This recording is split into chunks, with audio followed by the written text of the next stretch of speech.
Let us help you reach your peak in retirement. It's time for Retirement Elevated with Sean Lee. Hey, welcome into another edition of the podcast. Thanks for hanging out with us here on the show as we talk investing, finance, and retirement with Sean Lee. This is Retirement Elevated, and it's podcast number 71, and it's that's a great number. That's the year I was born. So I think we're going to have a good show lineup today. Sean, what's going on, buddy? How are you? I'm doing well. I hope you have a good show. We'll see if you hold your weight. That's right. I always try to. I actually meant to have brought that up the last episode because it was our 70th, and it was our podcast was eligible for full retirement age. So there you go. Full Social Security benefits. Full Social Security benefits, the whole 9 yards, right? Yeah. So we got some good stuff to talk about today. What should we consider before we retire? That's what's on the docket. What issues might pop up? This is for 2021. We've got some things to ponder. So we're going to toss this out at you folks and see if any of these things spark your interest or get you thinking, oh, yeah, I need to do that. I need to talk about that, or I need to address this. So let's jump in, Sean, and get going. Cash flow issues. That's a good place to start because nobody wants to have cash flow issues. So will our cash flow needs change in retirement? Survey says what? Well, I mean, most people it does. Yeah. Right? You go from getting that biweekly paycheck or monthly paycheck, and that's a big concern usually the first couple of months. Like, holy cow, where's my income going to come from? Mm-hmm. You know? And my mom's a perfect example. She just retired from school district in Massachusetts. July 1st was her first date. Well, her pension doesn't start till August. And she's like, what am I going to do? Well, for the month, right? Yeah. I mean, she goes, when's Social Security going to start? When's my pension? It's like 3 months for that, isn't it? So Social Security, sometimes it can take up to 3 months for that to kick in. Oh yeah. I mean, so she actually applied a couple months ago. Oh, okay. So that stuff is in good order, but that pension took a little bit.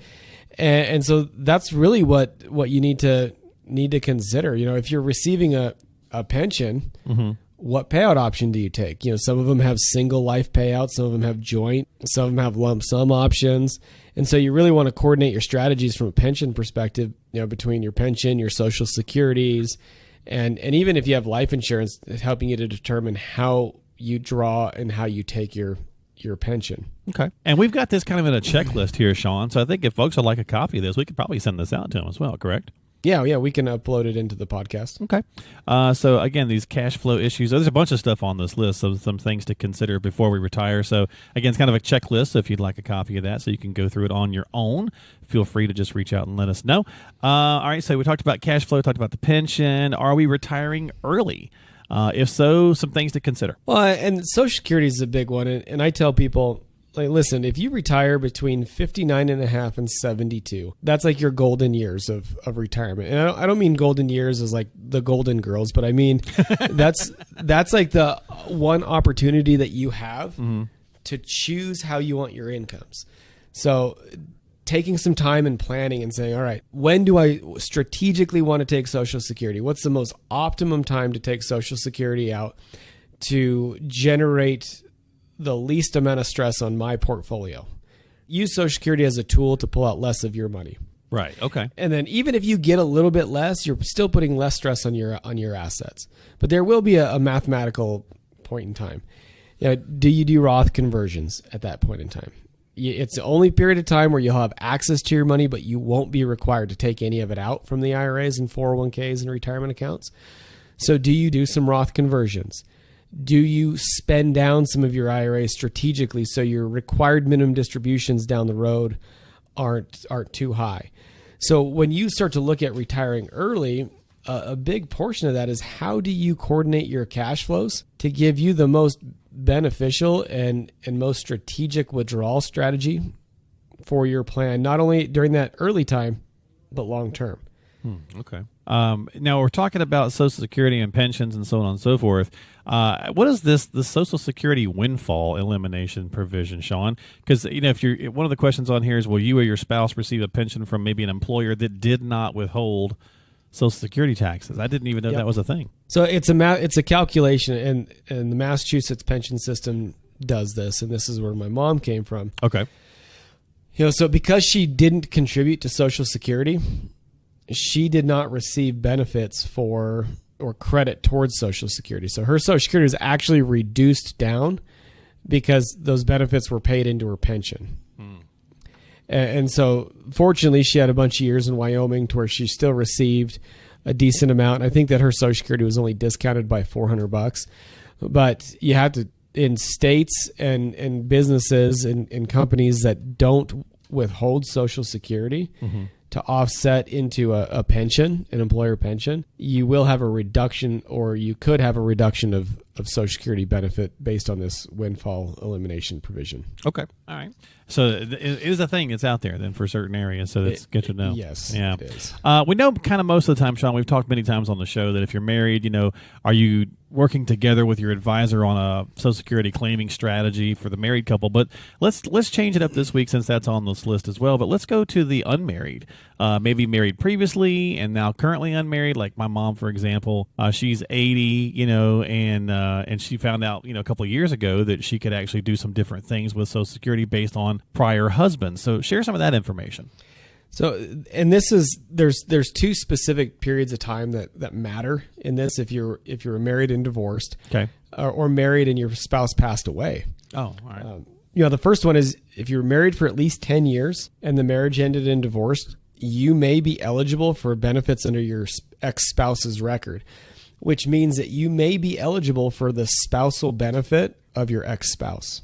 Yeah, and they don't know about this, by the way, and it's not like it's affecting them. So if they're still alive, this isn't like something where they're going to be like all ticked off and calling you up and giving you a hard time, right? They'll never even know this is happening. Right. This is not a benefit that affects the ex-spouse. Right. They'll still receive their same benefit. To some people's like chagrin, right? They're like, "Oh, son of a gun." So I was hoping they were going to be mad about it. But yeah, I mean, all joking aside, it is something that can be really beneficial because she wound up getting, my mom, for example, getting more money based off of her first husband's Social Security than she was getting on her own. Yep.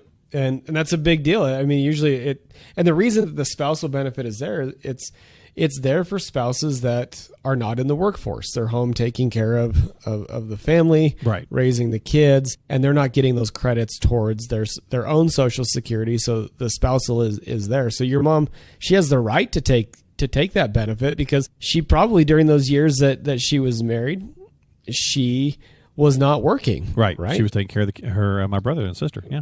She was raising the kids. Yep. The period of time that's important is if the marriage lasted more than 9 months and ended due to a spouse passing away, you may be eligible for benefits under your deceased spouse's record. So you actually may be eligible for those benefits based on your deceased spouse's earnings and their earnings record. If you're married for longer than 9 months. Okay. So some good information to know there if you are single or widowed or just currently unmarried and you're in that Social Security area.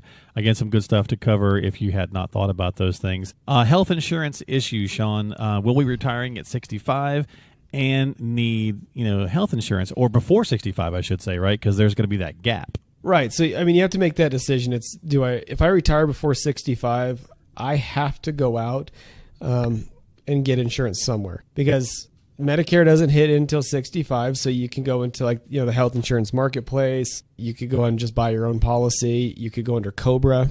There's a lot of different options that you have. You just need to spend some time working with a healthcare specialist, determining what the options are and finding the right fit for your plan and budget.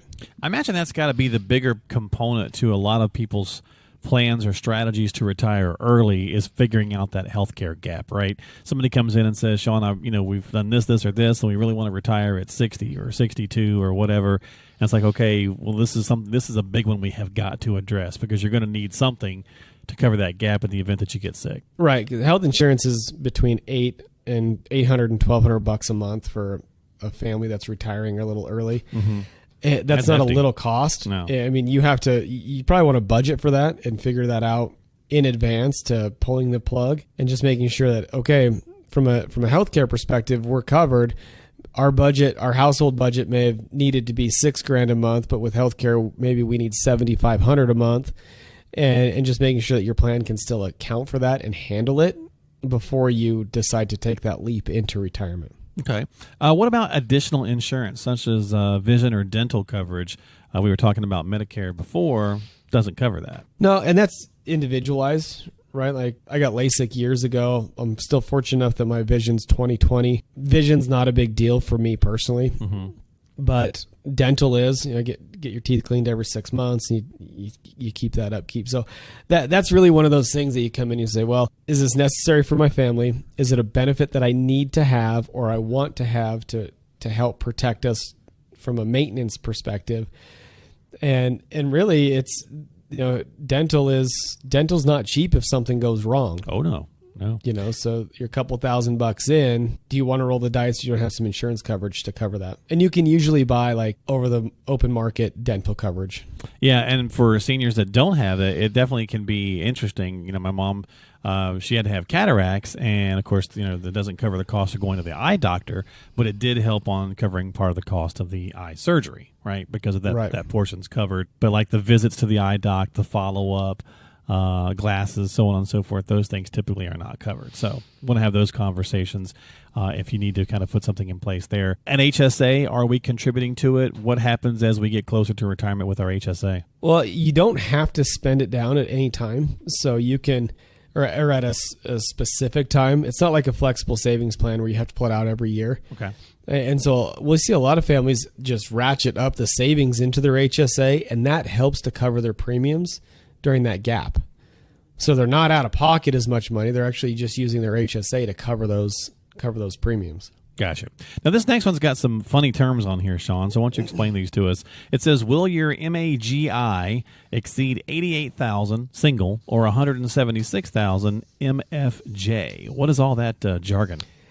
So it's your adjusted gross income. Okay. And so what that means is that if your income as a single person, your marginal adjusted gross income is over $88,000, or if you're married filing jointly, that's what MFJ means, is over $176,000, you may be subject to what are called these Medicare IRMA surcharges, which mean all that means that the more money you make, the higher your Medicare premiums could potentially be. Gotcha. Big shock, right? Yeah. So you get to pay. You make more money. You get to pay more in Medicare. Okay. All right. So there's a lot of fancy jargon there to say you may owe more money. Potentially, and so it's again certainly worth having. So you want to look and see, are we going to be set up for these IRMA surcharges or Medicare Part B, Part D? There's a flow chart for all of that, and of course, Sean and the team can help you with all that stuff as well. Yep. Disabled. If we're disabled, anything to ponder there? Just filing for Social Security because you may, in Medicare, because you may be eligible for benefits fairly early. If you're permanently disabled, there's a decent enough chance that you'll qualify for early Social Security disability benefits and for Medicare. Okay. Well, and the final one I think we'll do, because there's a lot more on this list, folks. So, again, we'll make this available to you if you'd like to go through this checklist for yourself on what issues should I consider before I retire. But let's just go with long-term care. That's the last, next to the last one here on the healthcare side of this. Are you concerned about funding it? And I think a lot of people hopefully, they should be concerned about it because it's expensive and we've got to figure something. You got to address this, folks. I mean, we just have to. You do. And when it comes to long-term care, just make it a math problem. Understand this is the average cost. We'll call it, for example purposes, $70,000 a year. Average person stays in a nursing facility for 2.7 years, so 3. So multiply 70,000 times 3, that's $210,000. Can your plan handle that? Can you handle that cost of care and spending down $210,000? And then will your surviving spouse be able to live their life after that money's spent down and after you're gone? So that's the math problem. If the answer is yes, cool, self-fund, don't worry about long-term care. If the answer is no, look at alternatives, standalone long-term care, life insurance with long-term care, or an annuity strategy with long-term care. Those are really the 3 choices that you have. And so the first question is, can your plan handle the math problem? The second question is, how do you want to solve that problem if your plan can't handle that? Okay. All right. So some good content on this checklist, folks. If you'd like to get a copy of this, we didn't even get to asset and debt issues or tax planning issues, long-term planning issues, and just a few other things as well. So if you'd like to get a copy of it, feel free to reach out. We'll make it available there at the podcast as well on the site and all those good things there. So just reach out and let them know, and we'll get that all taken care of for you complimentary. 855-50-RETIRE. That's 855-50-RETIRE, or stop by the podcast page, retirementelevatedpodcast.com. That's retirementelevatedpodcast.com with Sean Lee and the team at Elevated Retirement Group. All right, my friend, I'm going to let you go. I know you've got some company coming here soon, so I hope you guys have a great time, and I will see you, I guess, in sometime in August. Sounds good, brother. Thanks, man. All right, we'll have a great one, everybody. We appreciate your time as always, and we'll catch you next time here on Retirement Elevated with Sean Lee.